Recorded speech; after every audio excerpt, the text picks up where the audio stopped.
You're about to sit in the engineer's seat of a Union Pacific freight train, rolling through the Arizona desert on a clear afternoon. And in less than 20 minutes, that same desert is going to try to kill you. Not with heat, with water, a wall of it, coming down a wash you can't even see from the tracks, fast enough to lift 18,000 tons of steel off the rail. This is the true story of how a two-man crew read the signs, made the call, and survived one of the most dangerous things that can happen on the Sunset Route: a flash flood in monsoon season. Let's get into the cab. Part 1. A normal Tuesday in the desert. It's early August, and in southern Arizona that means one thing to anyone who works outdoors. Monsoon season is in full swing. For the rest of the year, this stretch of the Union Pacific Sunset Route, the line that runs from Los Angeles through Yuma, Tucson, and El Paso, all the way to New Orleans, cuts through some of the driest, most unforgiving land in North America. Cactus, caliche, dry washes that haven't seen a drop of water in months. But between July and September, the desert changes its personality completely. Our engineer today, we'll call him Dave, a 22-year veteran with Union Pacific, based out of the Tucson terminal, has run this territory more times than he can count. He knows every mile marker, every siding, every wash crossing between Tucson and Yuma like the back of his hand. He's paired today with a young conductor, less than 2 years on the job, still building that internal map that veteran engineers carry in their heads. Their train is a manifest of 118 cars, a mix of intermodal containers, tank cars, and mixed merchandise, pulled by 3 GE locomotives up front, with a 4th unit as a mid-train helper. All told, they're moving roughly 14,000 tons of freight westbound, and their route today takes them straight through a stretch of desert lined with dozens of arroyos, dry stream beds that, for 11 months of the year, look like nothing more than shallow ditches choked with mesquite and creosote bush. The morning starts uneventfully. Blue sky, triple-digit heat already by 9 a.m., the kind of dry heat that makes the rail itself shimmer in the distance. Dave does his walk-around inspection at the yard, checks his air brakes, gets his track warrant from the dispatcher in Omaha. Because on a railroad this size, the people controlling train movements aren't even in the same state, sometimes not even in the same time zone. Everything is normal. Textbook. But Dave has been doing this long enough to have developed a habit that a lot of younger engineers skip. Before he even climbs into the cab, he checks the sky to the south, not the forecast on his phone, the actual sky. And today, far off on the horizon, low over the mountains that ring the Tucson Basin, there's a smear of gray-green that wasn't there yesterday. It's building. It's still 100 miles away, but it's building. Part 2. The physics of a desert storm. To understand why this matters so much, you have to understand what makes Arizona monsoon storms different from the kind of rain most people are used to. In most of the country, rain builds gradually. Clouds thicken over hours, humidity climbs, and by the time the rain starts, everyone's had plenty of warning. The Arizona desert doesn't work that way. The ground here is so hot and so dry that it superheats the air directly above it. That hot air rises violently, and when it hits moisture pulled up from the Gulf of California or the Gulf of Mexico during monsoon season, it can build a full-blown thunderstorm cell in under an hour. Meteorologists call this explosive convective development, and it's exactly as dramatic as it sounds. These storms don't creep in, they erupt. A sky that was cloudless at noon can be dumping 2 inches of rain by 2 p.m., and 2 inches of rain in an hour, on ground this hard and this dry, doesn't soak in.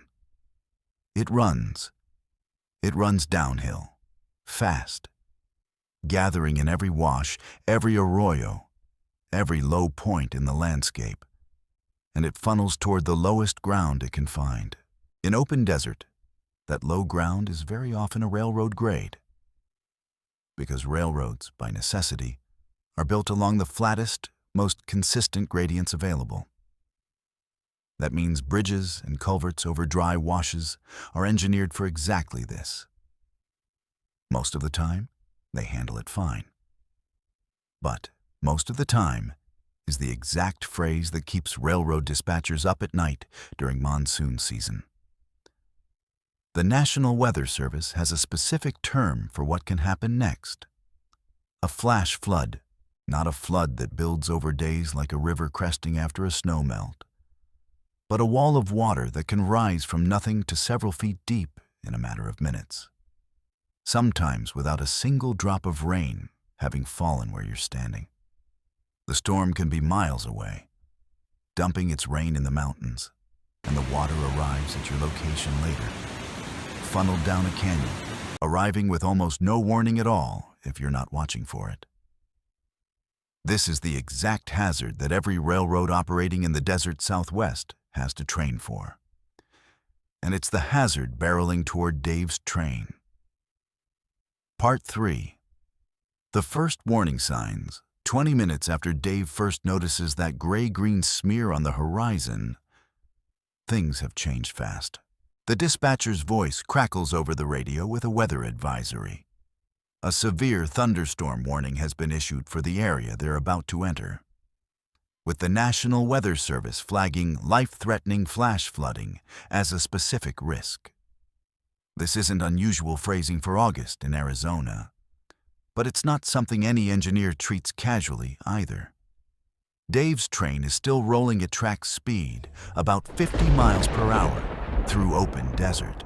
Ahead of him, maybe 15 miles out, is a specific stretch of track that both he and every engineer on this subdivision know by reputation. A series of low water crossings over 3 converging washes, an area that's flooded before, decades ago, and that the railroad has since reinforced with taller bridge decks and larger culverts. It's not considered a chronic problem spot anymore, but it's exactly the kind of terrain where a flash flood, if it's bad enough, can still overwhelm the infrastructure. The clouds ahead are no longer a smear. They're a wall, a towering, anvil-topped thunderhead, the kind of cloud formation that looks almost solid, with a visible curtain of rain. What pilots and storm chasers call a shaft, hanging beneath it and clearly touching the ground. Lightning is visible even from this distance, forking down in bright, jagged strikes every few seconds. And Dave notices something else, something that a less experienced crew member might miss. The color of that rain shaft. It's not gray-white like normal rain. It's got a reddish-brown tint to it, the telltale sign that the storm isn't just producing rain. It's already picking up and carrying desert soil, which means somewhere ahead of them, water is already moving across the ground with enough force to erode it. The young conductor keys the radio. "Dave, you seeing this?" "Yeah," Dave says. "Yeah, I'm seeing it." He eases back on the throttle. Not a full stop. Not yet. There's no order to stop and no immediate visible hazard on the track ahead. But he starts bringing the train down from 50 to something closer to 30, buying himself time and distance to react. This is one of the first rules that gets drilled into every locomotive engineer working flood-prone territory. When visibility and conditions start to degrade, speed is the first thing you give up, because speed is the one variable most directly tied to your stopping distance. And stopping distance is the single most important number in your head right now. A loaded freight train doesn't stop like a car, even in an emergency brake application. What railroaders call big holing it, dumping the air from the brake system all at once, A train this size, at this speed, needs the better part of a mile, sometimes more depending on grade and track conditions, to come to a complete stop. That means every decision has to be made with that mile of stopping distance already factored in. You can't react to a hazard you can already see and touch. You have to react to a hazard you can only anticipate. Part 4. Into the storm. Within another 5 minutes, the train is running directly into the edge of the storm system. Rain hits the windshield, not a gentle patter, but a sudden, heavy downpour that reduces visibility from miles to maybe a quarter mile in the space of about 90 seconds. The windshield wipers, going at their fastest setting, can barely keep up.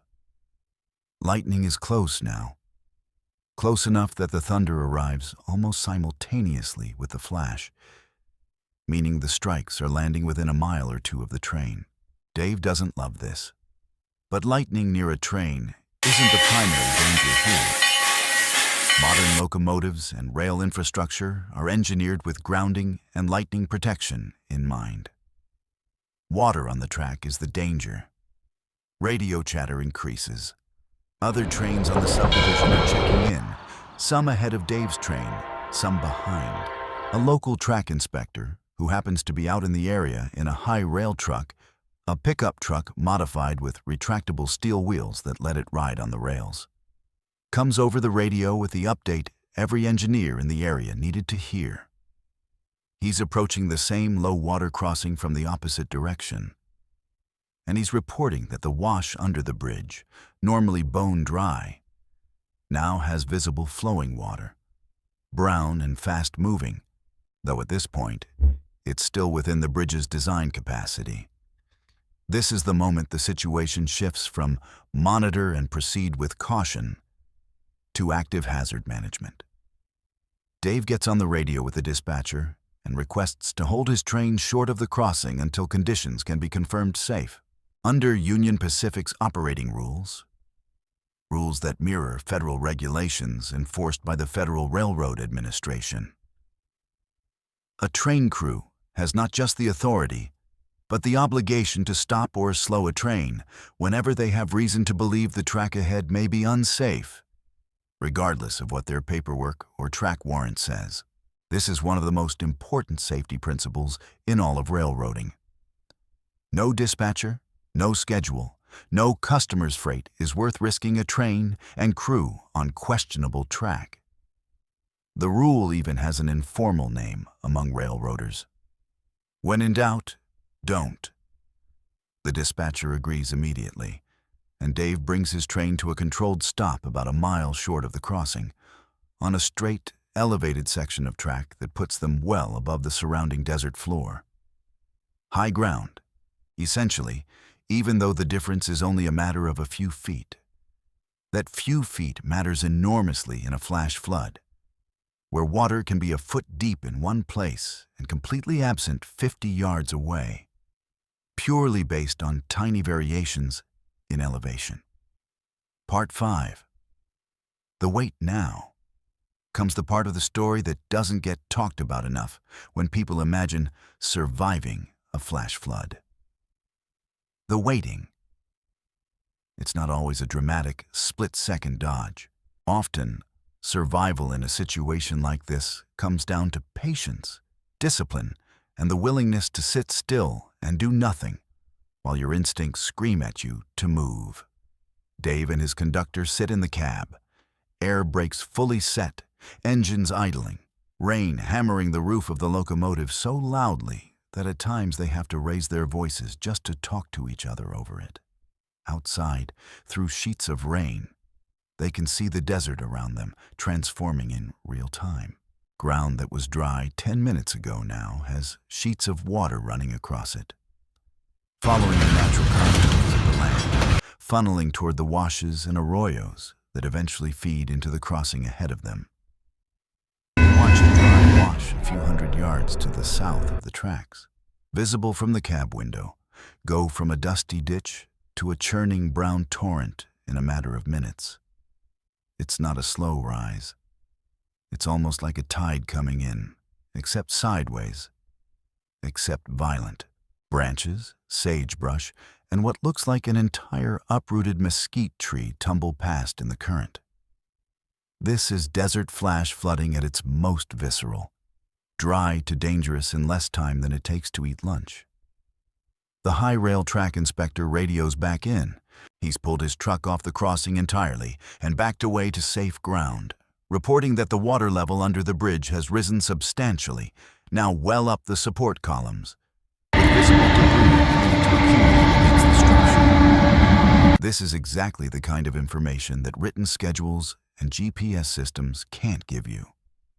It's a human being, physically present, using their eyes and their judgment, and radioing it back to everyone else on the line. In an industry that runs on precise timetables and automated signal systems, this old-fashioned human verification is still, in moments like this, the most important safety tool available. Dave's conductor, the newer of the two, admits over the intercom that this is the closest he's ever been to something like this. Dave, without taking his eyes off the wash to the south, tells him something that sticks with a lot of engineers throughout their careers. The railroad has been running through this desert since the 1870s, and the reason it's still running today isn't because nothing bad has ever happened. It's because generations of crews made the boring, patient, unglamorous choice to stop and wait instead of the exciting, risky choice to push through. Every rule in the book about flood protocol was written in the aftermath of some crew, somewhere, learning the hard way what happens when you don't wait. Part 6. The peak of the flood. About 40 minutes after the train first came to a stop, the storm reaches its most intense point directly over their position. This is actually, counterintuitively, one of the safer moments of the entire event. The rain falling directly on them isn't the immediate threat, since it hasn't had time to run off and accumulate yet. The greater danger is always the water that fell somewhere else, upstream, and is now arriving. And that water does arrive. The high rail inspector, watching from his vantage point, reports that the flow under the bridge has now reached a level he describes as the highest he's personally seen at that location in 9 years working this territory. Debris is packed against the upstream side of the bridge structure. Not just branches now, but what appears to be a section of old ranchers' fencing, tumbleweeds in dense mats, and enough sediment that the water itself has gone from muddy brown to nearly opaque, the color of chocolate milk. This is the exact scenario railroad bridge engineers design against. And it's also the exact scenario that occasionally overwhelms even well-designed infrastructure. Scour, the erosion of the streambed, and the ground around a bridge's support columns caused by fast-moving water, is one of the leading causes of bridge failure during flash flood events, not just on railroads, but on highways too. A bridge can look perfectly intact from above, while the flood is actively undermining its foundations beneath the waterline, invisible until the moment it isn't.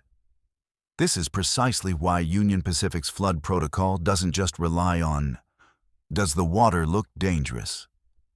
It relies on trained inspectors physically confirming, after the water recedes, that the track structure and bridge foundations are intact before any train is authorized to cross. No engineer, no matter how experienced, is expected to make that determination from a stopped train a mile away. That's not their job in this moment. And the railroad's entire safety culture is built around not asking them to gamble on it. So Dave and his conductor keep waiting. The rain begins to taper off after about 20 more minutes. These desert cells are often as fast to leave as they are to arrive. But the water in the washes doesn't recede nearly as quickly. If anything, the flow increases for a while, even after the rain stops locally, because water that fell in the mountains 10, 20, 30 miles away is still arriving. working its way down through the drainage system toward this exact spot. Part 7. The longest 2 hours. In total, Dave's train sit-stopped for just over 2 hours. To a passenger or to a dispatcher looking at a delay report on a screen, 2 hours might just look like a service disruption, a line item that affects on-time performance statistics. But inside that cab, those 2 hours are an exercise in disciplined patience under real, tangible risk. During that window, the track inspector makes 2 more passes as close to the crossing as he can safely get, monitoring the water level and watching for the moment it begins a sustained recede. Not just a temporary dip, but a real, consistent drop that suggests the upstream drainage has passed its peak. Around the 90-minute mark, he starts to see it. The water line on the bridge's support columns, visible even through the muddy flow, beginning to drop, inch by inch. But dropping water doesn't mean the crossing is safe. It means the crossing might become safe soon.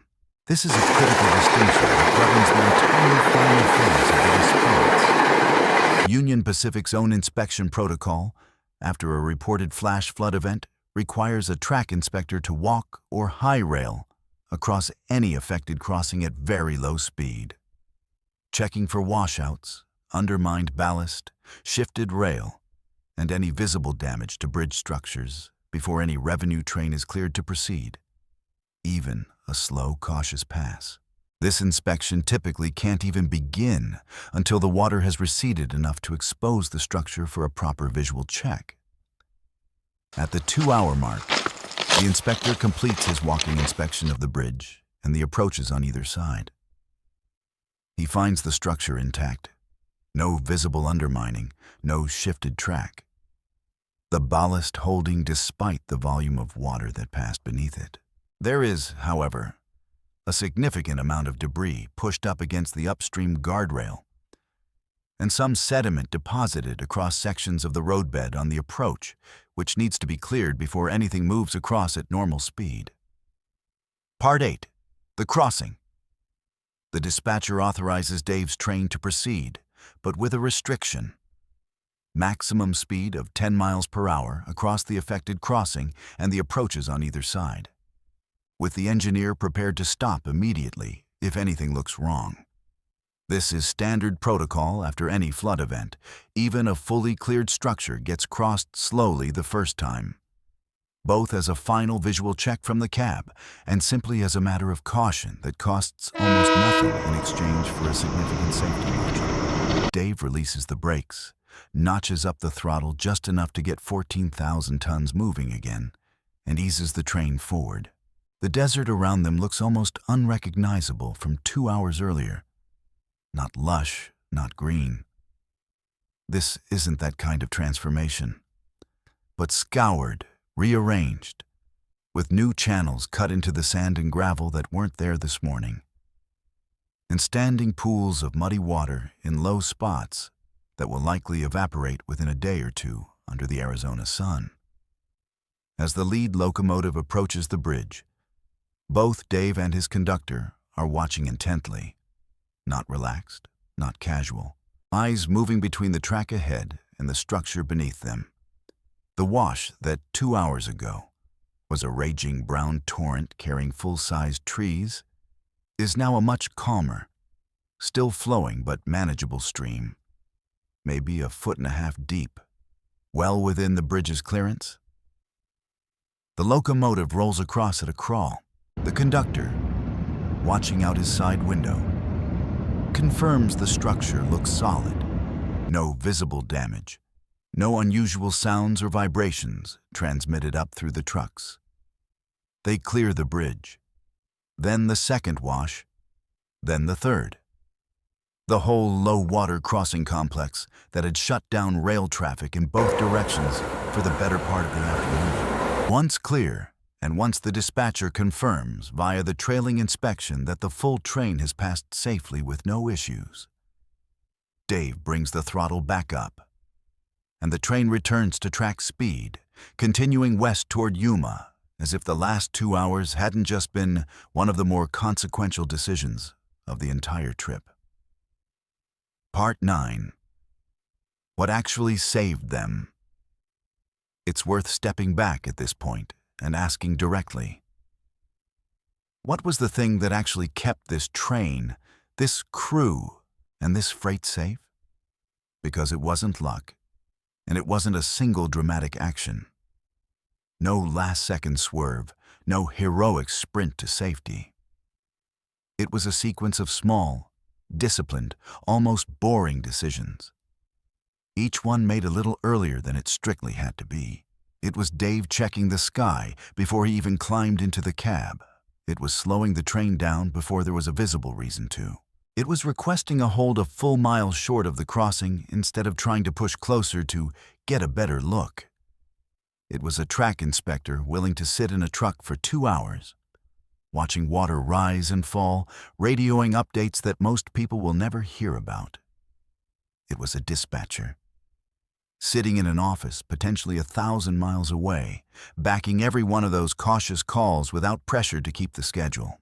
And it was an entire operating rule book, built over more than a century of railroading in flood-prone country, that gives every single person in that chain explicit permission and explicit responsibility to stop the railroad rather than risk it.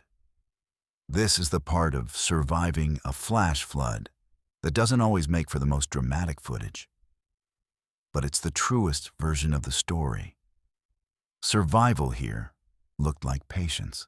It looked like a 2-hour delay that never even made the local news, that most people affected by it never thought twice about beyond a mildly annoyed glance at a shipment tracking app.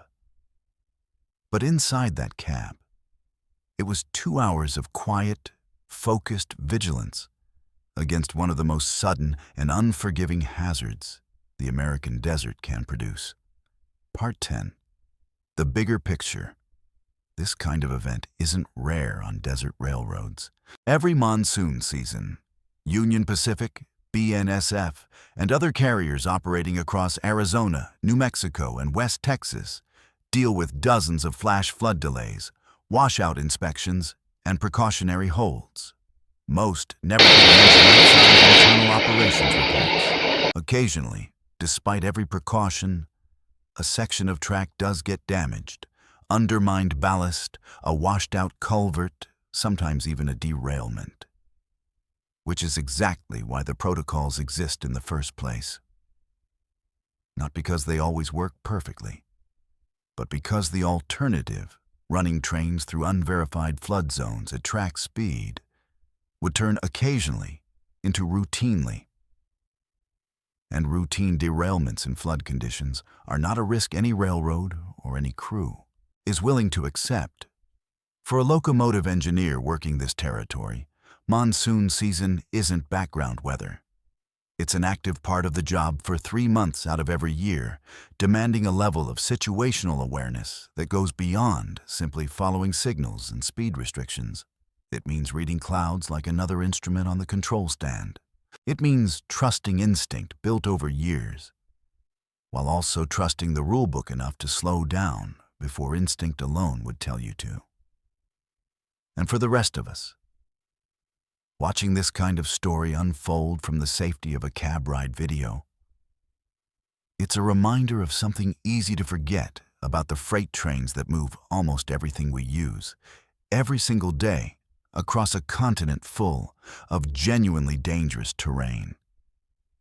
The reason it all works? The reason a 200-car train can cross a 150-year-old rail network through some of the harshest weather on Earth and arrive safely almost every single time isn't because nothing ever goes wrong out there. It's because when something does start to go wrong, the people running that train are trained, empowered, and willing to do the least exciting thing possible. Stop, watch, and wait. That patience is the real story behind every Union Pacific train that makes it through an Arizona monsoon in one piece. Not a single dramatic escape. 100 quiet decisions, made correctly one after another, until the water finally goes back down.